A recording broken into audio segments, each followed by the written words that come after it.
Kia ora and welcome to day 6 of the Beer Jug Advent Drink Along. I'm Luke. I'm Joe.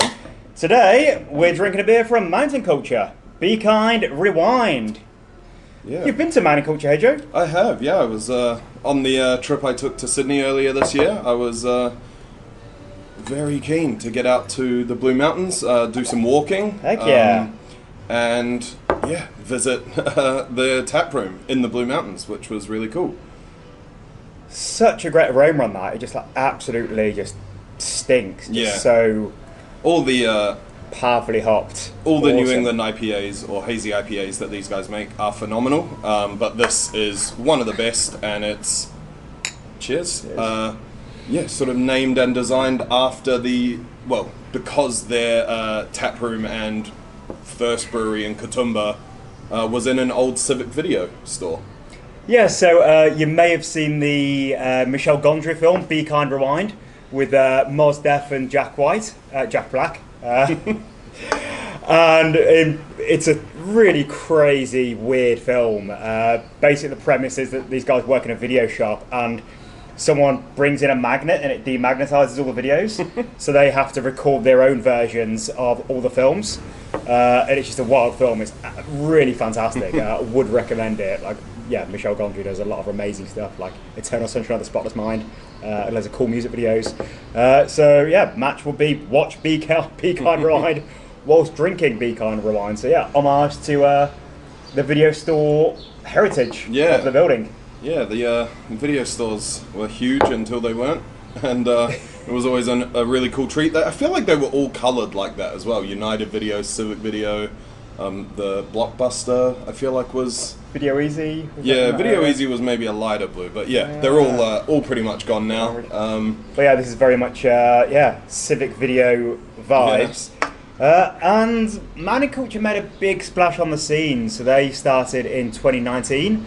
And it's DJ, the brewer, and his wife Harriet, the founders of the brewery. And DJ, a brewer he'd been at Oscar Blues previously, and moved to Australia, and he was brewing at Modus, where he won awards for best brewer. And then Harriet is, I think she was a magazine editor for like Cosmopolitan, and I think I read Dolly. So just a really great design aesthetic, so a real good partnership. And just from the outset, they had a focus on just doing exceptional and interesting beers. Beers like this, these New England IPAs, were really just starting, and there were just some flaccid attempts from New Zealand and Australian brewers.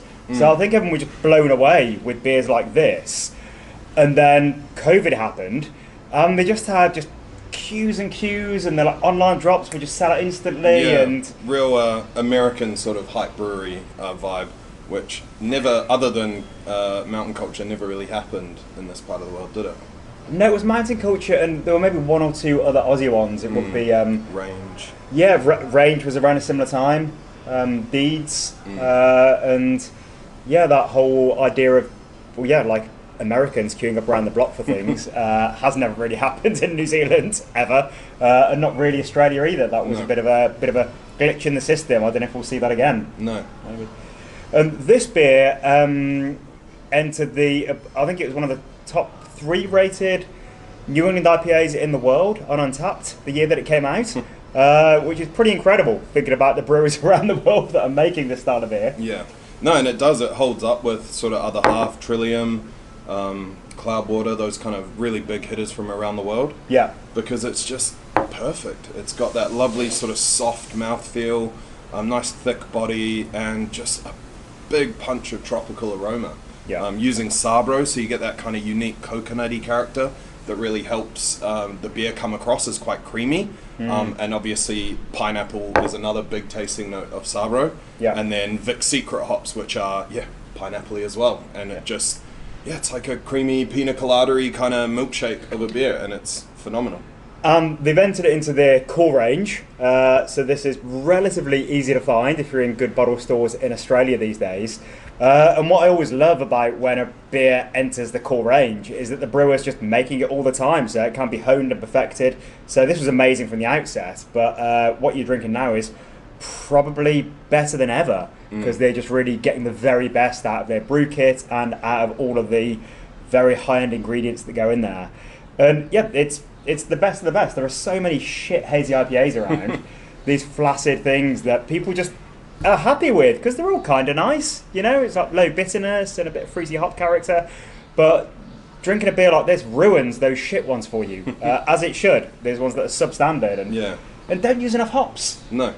And they aren't balanced, and there isn't enough body, and they just look like kind of lemonade rather than, you know, just look at how this presents in the glass. You definitely can't see through this hazy beer. It's thick haze. Yeah, stunning appearance, and yeah, the mouthfeel, the flavour, the aroma is all just so well executed, so high level. It's a big treat to have on a Friday. Really is, and a big treat. 500 ml cans, 500 baby. ml, 7%. I wasn't gonna put this on a Monday, but yeah, it's just after visiting Mountain Culture.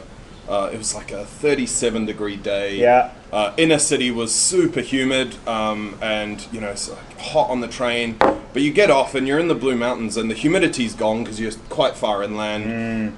So when you're in the shade, it feels very refreshing. When you're in the sun, it's baking. Perfect, you know, foil for wanting a beer after having a little walk, taking some photos, enjoying the view.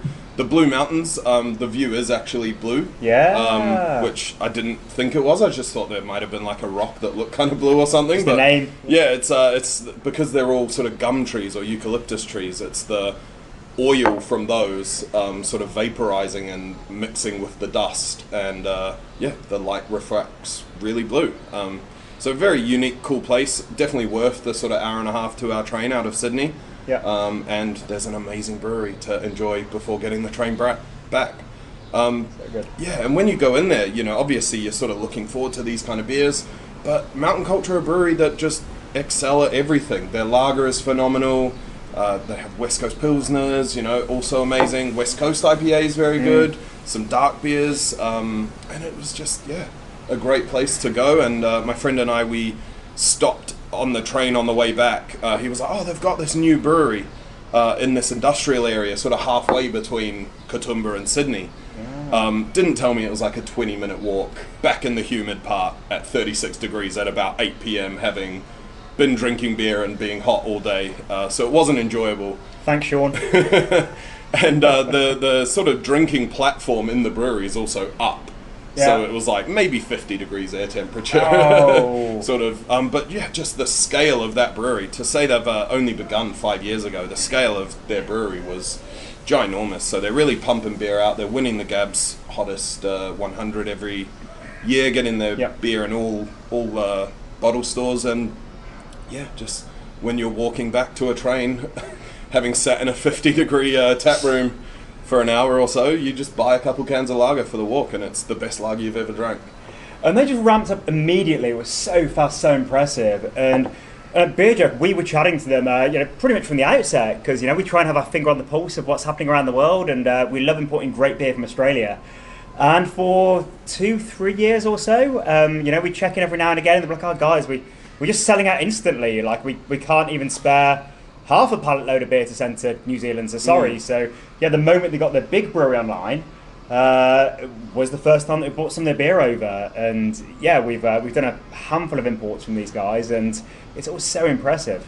And what you say about their lagers, and I think it's the way for a lot of brewers. It's for those guys, clearly this is the wow factor. This is where they're what most drinkers get excited about, hazy IPAs, and it's really seeing the turnover.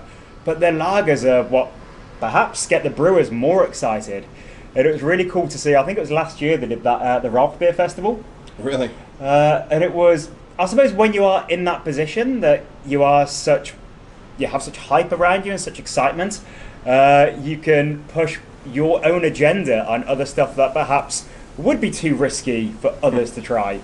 So they had a smoke beer festival. They invited 20 or 30 other awesome breweries to come along, and they all made a smoked beer especially for this festival, which is, it's a divisive style. So we are big fans, but not everyone is. It's almost like on purpose saying, like, actually, if we do a hazy beer festival, like, it's going to be too busy. We need to put people off by doing lots of Ralph beers and Lichtenheiners and smoked porters.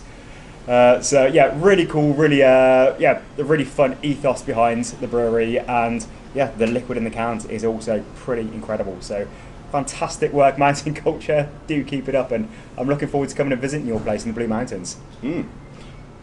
Other news? NanoFest. NanoFest, yeah. So we're getting ready. The last keg got delivered today, so going to get all those on between now and tomorrow. And yeah, come and visit us. We've got a super special Forbidden Fusion from Craig. We finalised that yesterday. Craig at Black Sands, yeah. Yep, and yeah, a ton of other breweries. Bootleg, Goat Island, which you don't see around much. Yeah. Workshop at Raglan. Yep, and yeah, a really cool saison from Karamu, who have a barrel program in sort of rural Waikato.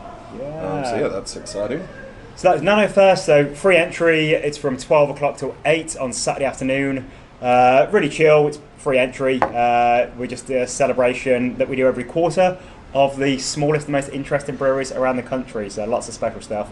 And our pal DJ Apparel Spritz is going to be spinning some vinyl from about 3 o'clock. So the weather's finally looking good after many shit weekends of weather. Amazing Mondays and Tuesdays and really bad Fridays and Saturdays. But yeah, looking forward to it. Brilliant. All right. Thanks for joining us.